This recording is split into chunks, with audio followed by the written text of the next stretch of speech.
there are two planners for this. There is the non-Uber unique planner, and then there's the Uber unique planner. Now, I want to talk about the Uber unique planner real quick because there is a lot of confusion on whether or not legendary nodes like Frigid Fate and Icefall, if they actually work. I cannot find a reliable answer. I'll give you an example. If we head over to this Diablo Reddit, right? There's a guy named Lurkin. So he has all these tests that he did on Frigid Fate and Icefall, and he says it doesn't work and Shredding Blades, right?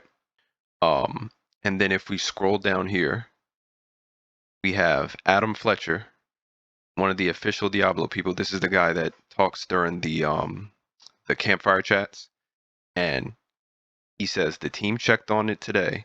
Everything is multiplicative and working as intended. And then all these people are telling him, no, it doesn't work. He says they'll double and triple check it. This is 3 days ago, so this is all recent.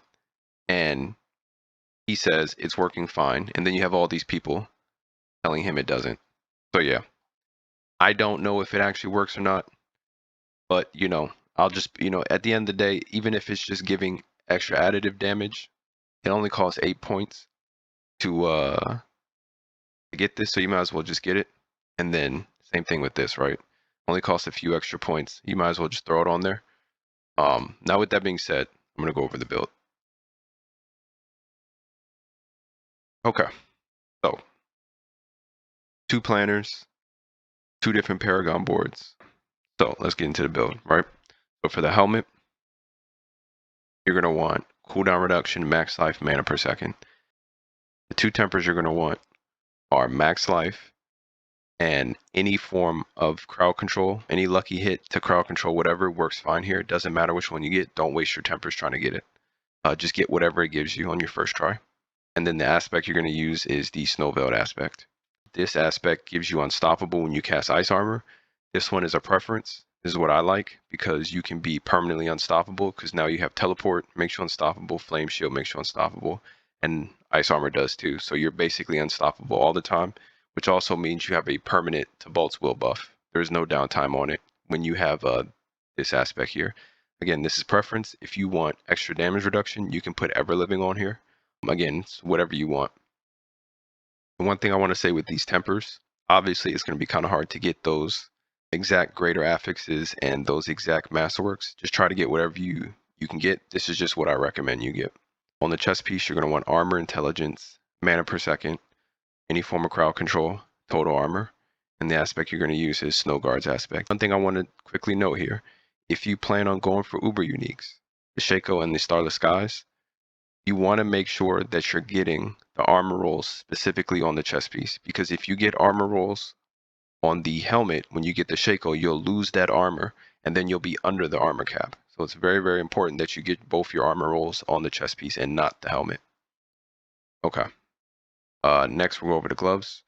So you're going to want attack speed, strike chance, intelligence, and then you're going to want any form of crowd control and ice spike damage.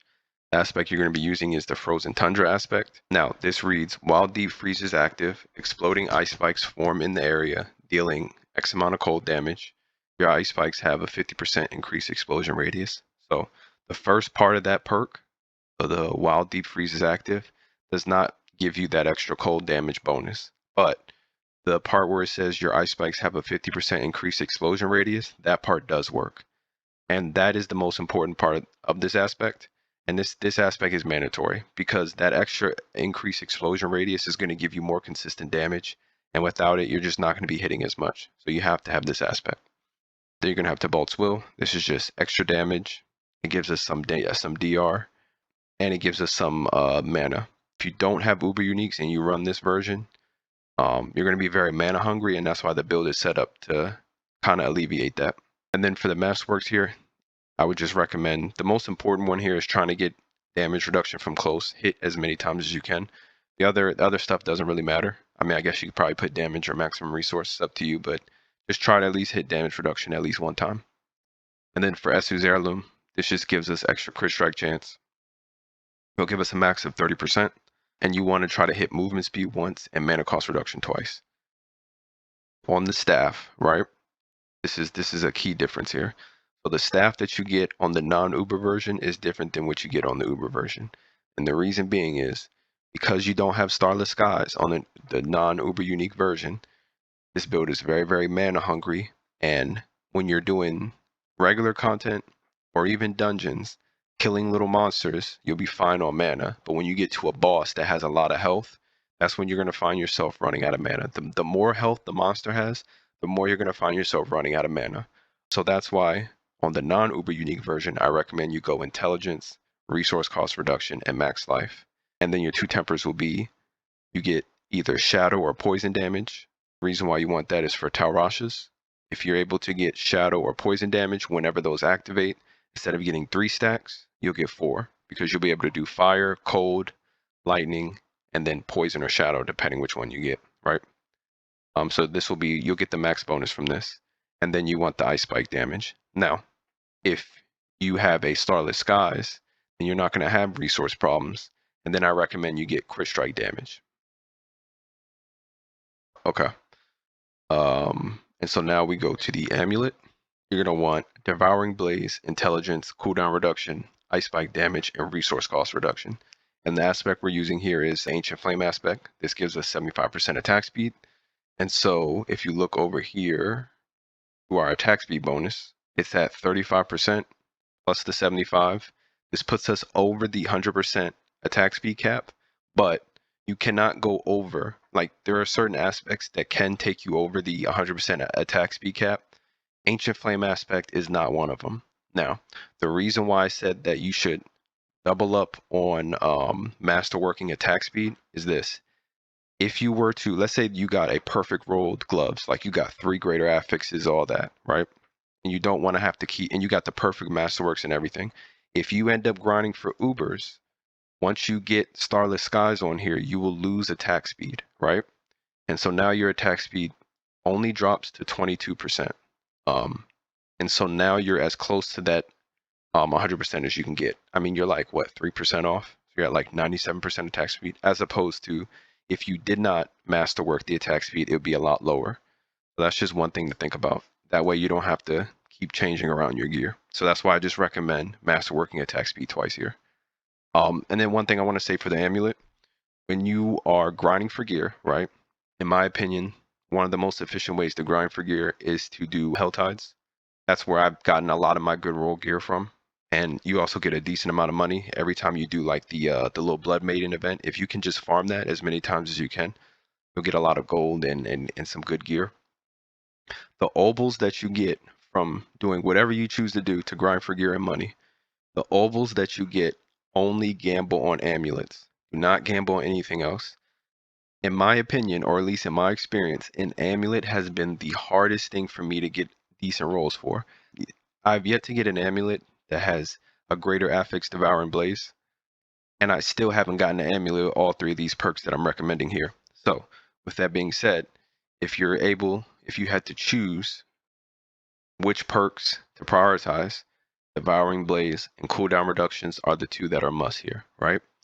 If you can't get one that has intelligence, you can always go for attack speed, or you can go for Conjuration Mastery. Yeah, if you get lucky and get Conjuration Mastery and Devouring Blaze and cooldown reduction, I would keep that amulet. It's probably going to be slightly better than this this amulet with intelligence. But yeah, like I said, I don't know what the odds are trying to get that. And then for the Masterworks, you want to try to hit Devouring Blaze twice. Because worst case scenario, even if you don't have a greater affix and you hit it twice, you'll get +5 ranks. And then if you have a greater affix, you get +6. And on your first ring, of course, you're just going to want Taurashas. And on your second ring, you're going to want attack speed, crit strike chance, intelligence, ice spike damage, resource gen. And you're going to put the conceited aspect here. Another quick thing I want to talk about here. So if you look at my my gems here that I have in the jewelry, I have amethyst gems here, right? Now, this is just a theory. I don't know if I haven't been able to try it out yet. But what I'm thinking is when you're doing pit runs and you're going against the boss to summon shadow clones, I'm wondering if the damage that they do is shadow damage, and I'm wondering if having shadow resistance would help help you be able to tank some of those mechanics that they do. And so I'm hoping that these shadow resistant gems will help you tank some of that shadow damage that the shadow clones do. Because you know, a lot of them one shot you. So I'm just hoping that it does it. I don't know if it actually does. If I feel like it doesn't make a difference, one gem that, from my experience, that I'll be putting on here is the topaz gems for the lightning resist. Because for whatever reason, maybe this is just me, but it feels like the elites that do the lightning damage, it feels like the damage is way too strong. Okay, and now we'll go over the skill tree real quick. So you're going to put 2 points in the firebolt. This is because this will be our first enchant, and this makes everything burn. So what Firebolt enchant does is direct damage from skills applies additional burning damage. And you're going to want the burning damage because we have Devouring Blaze, right? And we'll get into that in a second. But one thing you want to note is Blizzard is the only skill on your bar here, and Ice Armor. But Blizzard is the only skill that does damage that cannot apply burning. The only way you're going to be able to apply burning is through Lightning Spear, Ice Blades, and Flame Shield. So you need to keep that in mind. And then for here, you have two choices here. You can either triple up in Devastation and put 1 point in Potent Warning. But me personally, I like Potent Warning for the extra resistance to elements. Because again, I feel like certain elements in this game are a little overtuned and they do too much damage. So having the extra resistance is nice. And then you put 1 point in Devastation, 1 point in Flame Shield, 1 point in Teleport, Enhanced Teleport, Shimmering Teleport, 1 point into Elemental Attunement, 3 points in the Glass Cannon, 1 point in Ice Armor, 1 point in Enhanced Ice Armor, Shimmering Ice Armor. You're going to go 1 point in Line of Elements, Mana Shield, Protection, Conjuration Mastery, Ice Blades, Enhanced Ice Blades, Summoned Ice Blades. And this will also be your second enchant. What this enchant does is, for every 40 seconds in cooldowns you spend, you spawn Ice Blades, and they attack a random enemy, and so that will also help you with your cooldowns. And you're going to go Lightning Spear, Enhanced Lightning Spear, Invoked Lightning Spear. And then you're going to want 3 points into Icy Veil.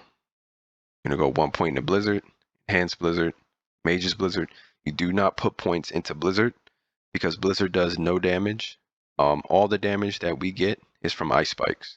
So putting points into this does not do anything to the Ice Spikes. So keep that in mind. Then you're going to go 1 point into Inner Flames, 3 points into Devouring Blaze. And again, what Devouring Blaze does is we get increased critical strike damage against burning enemies. And the bonus is increased to 90% if the crowd control and burning.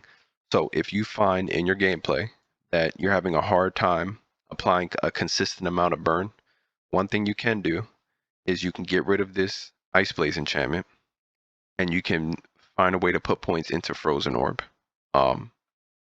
And this you can also do this from a perspective of, you know, you don't feel like you're making enemies vulnerable enough. This will help with that. Or you can do it from a perspective of, hey, I'm still having mana issues. Whenever you hit a frozen enemy, you will be getting that mana back from Frozen Orb.